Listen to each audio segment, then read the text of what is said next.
Okay, guys, we're here with Hope Cafe. This is another organization that has arisen to meet a variety of needs of local refugees. And we're going to speak to one of the founders and one of the current volunteers here. So I'll ask them to introduce themselves. This is Carrie. Carrie, can you tell us a little bit about yourself? Sure. I'm Kerry from English.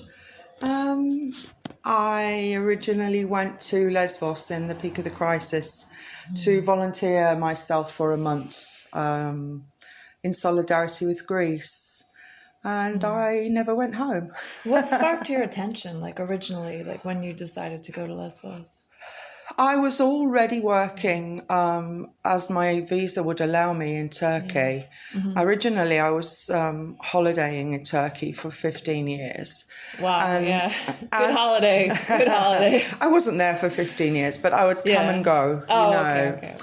And as we sort of witnessed the amount of refugees coming out of Syria, we were quite far from the border, really. So it was originally the border cities that took most of them. But when they started coming to resort areas for work and setting up, camps, obviously our attention was taken. We were surprised, but we created a team, to try and support them because literally they were coming with nothing. Still in Turkey at this point? Yeah. And then when I was in Fethiye, I made contacts with several groups, and we had a pushback on the water where the Syrians had ended up in the water from the boat, and the police called us.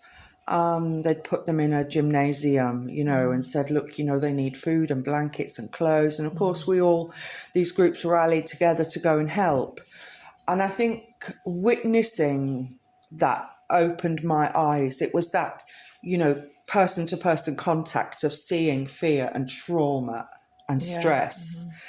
And literally, I remember giving my shawl to an elderly lady and, her weeping that I didn't want it back. She tried to give it me back as I left. And I said, no, keep it. So that emotional kind of experience drew you in. And how did you end up in Greece then?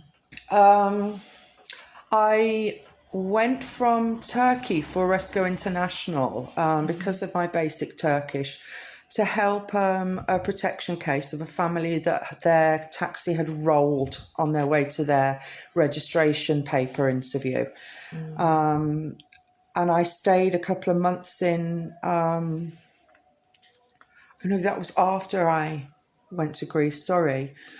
I actually left to come to Athens because of the military coup.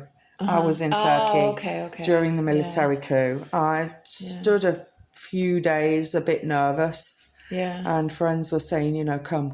And Athens was only a 1-hour flight, and it was just a convenient escape.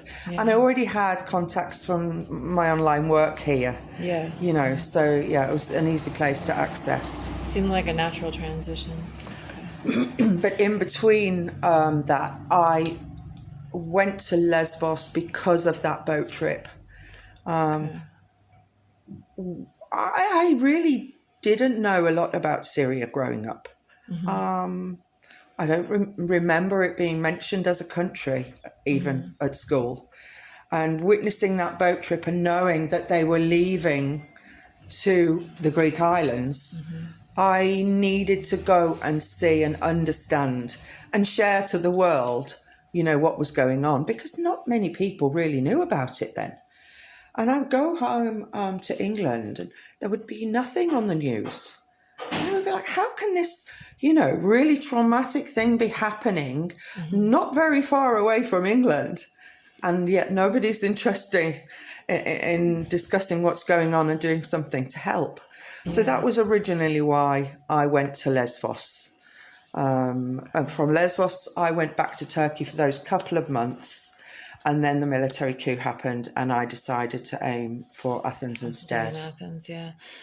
So for our students who either haven't read the books that we recommended or aren't really sure about the background, Lesbos is another one of the islands that is really close to the border of Turkey. So it's one of the first entry spots for a lot of people coming from